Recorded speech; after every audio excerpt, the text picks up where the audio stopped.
Vai parecer estranho o que eu vou perguntar para vocês agora, mas o que essa enorme rocha, essa Lamborghini chique aí e essa cacatua bagunceira têm em comum? Bom, a gente poderia enumerar várias coisas, mas a principal delas é que literalmente essas três coisas e todas as demais coisas do universo, incluindo a gente mesmo, somos constituídos de átomos. Para a gente entender como que as substâncias são formadas, a gente tem que compreender também que os átomos, eles têm a constituição própria que vai variar de átomo para átomo. Então, eu vou representar um átomo bem simples aqui, que é o de hélio, que vai ter duas partículas positivas no núcleo, que eu estou colorindo de vermelhinho, que são os prótons. Essas duas partículas correspondem à carga elétrica, como já falei, positivas ali do átomo. E junto delas, no núcleo, ficam partículas conhecidas como nêutrons. Os nêutrons têm carga elétrica neutra, como o próprio nome diz. Em torno desse núcleo, a gente vai ter uma camada, como se fosse uma circunferência fixa ali, que é como um caminho a ser percorrido, né, uma rota ali para os elétrons, que são partículas muito pequenininhas.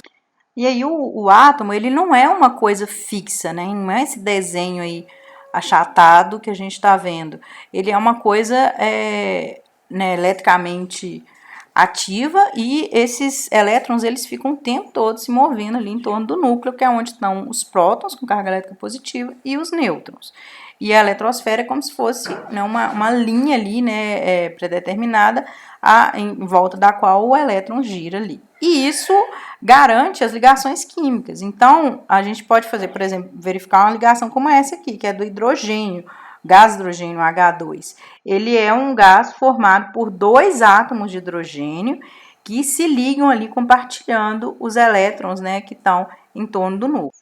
E aí, se a gente observar a molécula da água, por exemplo, a conhecida nossa, nós vamos ver uma situação similar. Então, são dois átomos de hidrogênio que estão compartilhando seus elétrons com um átomo de oxigênio em cada moléculazinha que forma a água que a gente conhece.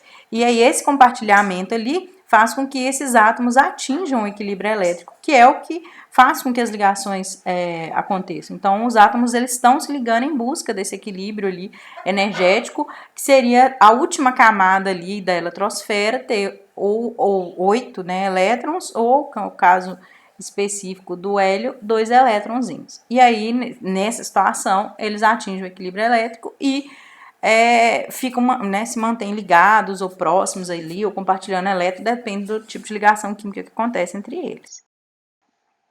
Seja como for, a substância formada ela sempre vai ter átomos que estão presentes na tabela periódica, porque essa tabela é a que a gente organizou, né, que os cientistas utilizam para enumerar ali os átomos e suas características. Então, todas as substâncias são formadas a partir desses átomos, conjuntos deles, em vários tipos de ligação diferente. Então, o hidrogênio, por exemplo, pode estar na água, ele pode estar sob a forma de gás, ele pode estar em moléculas, por exemplo, que constituem o nosso corpo, mas em tipos de ligação diferentes. Aí a gente tem a representação do hidrogênio, né, seria o elemento químico da tabela periódica, então a gente tem várias informações a respeito dele e ele forma, né, o gás aí nessa ligação entre duas moléculazinhas dele mesmo. Então, a gente consegue entender a partir da tabela periódica como que essas ligações acontecem e por que o hidrogênio consegue fazer essas novas ligações, seja com oxigênio, seja com carbono, seja com qual outro tipo de átomo for.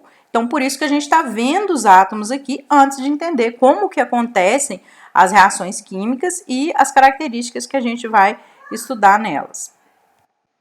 Então, vamos relembrar o que são as reações químicas para que a gente possa dar o passo seguinte da aula de hoje, que é exatamente falar a respeito delas, como que a gente representa. Então, para a gente identificar uma reação química, a gente tem, por exemplo, a formação do sólido, alteração de cor, como é o caso do experimento citado na apostila de vocês lá com o nitrato de prata e o fio de cobre. Então, o fio de cobre dentro do nitrato de prata acumula os sólidozinhos, que é a prata, que vai acumulando ali, né, ao longo da reação. E a solução também de nitrato de prata altera de cor. Outra identificação que a gente pode fazer de uma reação química é a liberação de gás, que é o que ocorre quando a gente põe um sorrisal na água. A vela queimando, né, o fogo queimando um pedaço de madeira, liberação de luz, de calor. O leite azedo, por exemplo, é a alteração de odor. Também é uma forma da gente identificar uma reação química. A gente tem várias delas acontecendo o tempo todo à nossa volta. Então, desde a nossa cozinha, né, até um laboratório de química, a gente consegue identificar essas alterações que a matéria sofre e, a partir dela, saber que ocorreu uma reação química ali. Agora, como que a gente representa essas reações químicas, que é o assunto principal da nossa aula de hoje, e a gente tem que trabalhar aqui a ideia de que os átomos, eles vão fazer parte dessa representação. Então, a gente vai usar aquele símbolo do elemento átomo, né, daquele elemento químico, para representar o que acontece. Então, no caso desse nitrato de prata com o cobre, né, a solução, a gente vai representar dessa maneira aí, né? Então, a gente tem que colocar o que é o nitrato de prata, colocar o que é o cobre, né, o símbolo atômico deles, a quantidade de átomos que está ali, e passar ao passo seguinte, que seria identificar o produto, né, dessa reação química para a gente compreendê-la. E a natureza dessas reações químicas, ela vai variar. Então, nós podemos ter, por exemplo, o caso da síntese ou combinação, que você tem duas substâncias simples, como é o caso aqui, a gente tem o carbono mais o oxigênio, esse O2 do ar, que a gente respira, que é formado por 2 átomos de oxigênio cada molécula. Eles se juntam e formam o CO2, que é o gás carbônico, é uma reação química com duas substâncias simples, que juntas vão formar uma substância composta, ou seja, o que é uma substância composta? Aquela formada por mais de um elemento químico ali. A reação química também pode ser uma análise, né, ou decomposição, são os dois nomes que indicam a mesma coisa, que você tem uma substância composta, né, com mais de um tipo de elemento químico formando, e ela se decompõe em uma ou mais substâncias simples, ou uma substância simples e outra composta. Uma outra situação que pode acontecer é a simples troca ou deslocamento, que aí é o caso que você tem uma substância simples interagindo com uma substância composta, e aí elementos, né, da substância composta são perdidos ali naquela reação, né, eles ficam isolados, e a substância simples passa a fazer parte dele ali, né, que é o caso dos nossos exemplos aqui.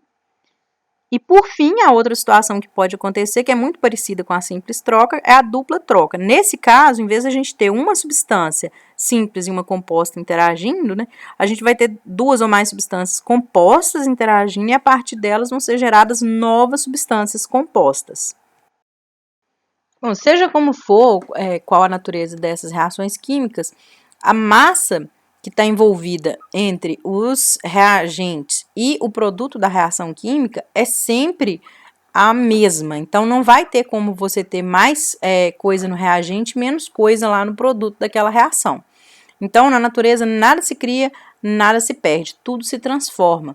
Isso foi o que Lavoisier falou há muito tempo atrás, há séculos atrás, e foi comprovado pela ciência, e demonstrado, né, pelos experimentos em laboratório, e a gente sabe que num sistema fechado você consegue recuperar totalmente a massa dos reagentes a partir dos produtos, né, de uma reação química.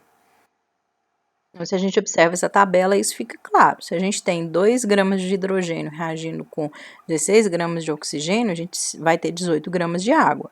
Se a gente altera e dobra o valor de hidrogênio, o valor de oxigênio também dobra. Então, de 4 gramas, de 2 gramas de hidrogênio passa a 4, de 16 de oxigênio passa a 32, e obviamente é esperado que você dobre a quantidade de água ali. Então, de 18 passa a 36 gramas e assim por diante. E essa lei da conservação das massas está muito relacionada à lei das proporções constantes, ou lei de Proust, que ela vai tratar aqui exatamente da manutenção da quantidade de átomos, de elementos químicos envolvidos durante a reação. Então, nesse caso aqui, a gente tem um exercício lá de vocês, que tem uma reação química, né, do zinco com ácido clorídrico, gerando o cloreto de zinco e o hidrogênio gasoso, que é o H2. Então, considerando 6,5 gramas de zinco metálico, produzindo 0,0 gramas de hidrogênio gasoso, vocês deveriam responder qual a massa de gás liberado quando você coloca 13 gramas do metal. Então, a gente faz uma tabela com os dados originais, a gente tem no zinco 6,5 gramas, nessa reação, é o que produz os 0,4 gramas de hidrogênio gasoso. Nesse caso aqui, a questão trouxe para a gente que vão ser 13 gramas do zinco. Então, quanto de hidrogênio gasoso a gente produz? Primeiro a gente tem que entender qual que é a proporção do zinco. Então, 13 gramas corresponde a qual proporção, né, dessa quantidade básica aí do zinco, que é 6,5 gramas. Eu vou dividir esse valor de 13 gramas apresentado na questão pelo valor básico ali da reação, né, do zinco de 6,5. Então, eu vou chegar a esse valor 2. Essa é a proporção aumentada de zinco ali. Então, eu vou multiplicar essa proporção encontrada desse valor 2 pela quantidade de hidrogênio, de gás hidrogênio, que normalmente haveria na reação, né, com a proporção básica de 6,5. Então, se eu dobrei a quantidade de zinco, eu vou dobrar a quantidade de hidrogênio né, resultante lá da reação química. Aí eu chego a esse valor de 0,8 gramas de hidrogênio. Então, para a gente fixar, toda reação química ela tem uma quantidade mínima de reagentes para que ela consiga acontecer. Se eu não tiver aquela quantidade mínima, a reação não vai, né, ocorrer ali. No caso dessa reação aqui, a quantidade mínima de zinco é 6,5 gramas. Se eu aumento essa quantidade para 13 gramas, eu tenho que saber quanto que ela aumentou. Então, eu divido 13 por 6,5 para saber quantas vezes ela aumentou. Nesse caso, 13 dividido por 6,5 é 2 vezes. Então, foi 2 vezes de aumento. Então, eu espero que a quantidade de hidrogênio também tenha aumentado 2 vezes, porque a proporção vai ser, né, constante. Essa é a lei de Proust, a lei das proporções constantes. Aí, ao multiplicar por 2 a quantidade, né, básica de hidrogênio na reação, eu vou chegar a esse valor de 0,8. E muito relacionada a essa questão da manutenção da massa, né, dos reagentes no produto e das proporções, é o balanceamento de equação química. Só que aqui a gente vai observar realmente a quantidade de elementos químicos envolvidos nos reagentes e nos produtos, cada átomo, né, envolvido. Então, quando a gente pega o gás carbônico reagindo com o oxigênio do ar, o O2, a gente forma o CO2, gás carbônico. A gente tem 2 átomos de oxigênio nos reagentes e 2 átomos de oxigênio lá no produto.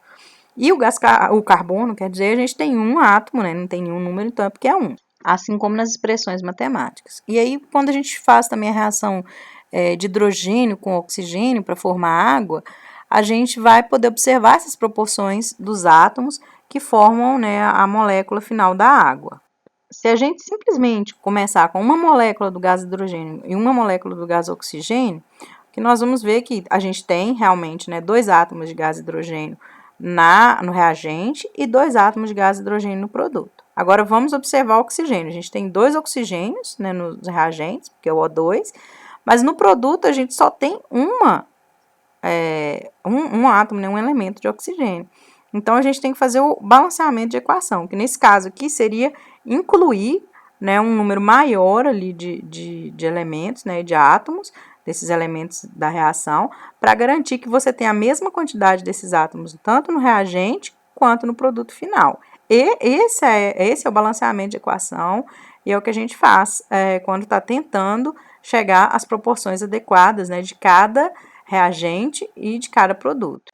E aí, a primeira coisa que eu avaliaria aqui nessa equação, antes, né, de fazer o balanceamento, é que eu tenho menos átomos de oxigênio no produto do que eu tenho nos reagentes. Então, eu só tenho um átomo de oxigênio na molécula de água. O que eu posso fazer? Eu posso igualar o número de átomos de oxigênio aí nessa molécula. Então, se eu tenho 2 oxigênios lá no reagente, né, no gás oxigênio, então, eu coloco 2 vezes a molécula de água no produto. Então, quando eu coloco esse 2 antes da molécula aí, eu quero dizer que você está multiplicando ela por 2. Então, cada átomo que tem ali é multiplicado por 2. No caso do hidrogênio, ele já tem H2O. O que significa? Já são 2 átomos de hidrogênio nessa molécula. Então, ele vai passar a ter 4, porque eu multiplico os 2 átomos de hidrogênio por 2. Então, eu passo a ter no produto 4 átomos de hidrogênio e 2 de oxigênio. Aí, eu desigualei com o reagente. Por quê? Porque no reagente, olha lá, eu tenho só 2 de hidrogênio. Então, uma forma simples de eu balancear essa equação é multiplicar por 2 o caso lá do átomo de hidrogênio. Também vou indicar para vocês aqui algumas aulas de balanceamento químico, né, das equações, para facilitar o entendimento, para que vocês possam estudar mais a fundo, porque realmente a matéria é um pouco avançada, né, para a gente trabalhar no 9º ano. Mas, com paciência, com estudo, a gente vai dando tudo certo. Então, olha só, foi bem simples. A gente adicionou um 2 no produto, um 2, né, numa dos reagentes, e a gente balanceou a equação. Então, juntos a gente vai conseguindo resolver isso aqui. As dúvidas vocês me chamem no grupo do WhatsApp, me chamem nos comentários aí dessa aula. Então, um abraço a todos e até a próxima aula.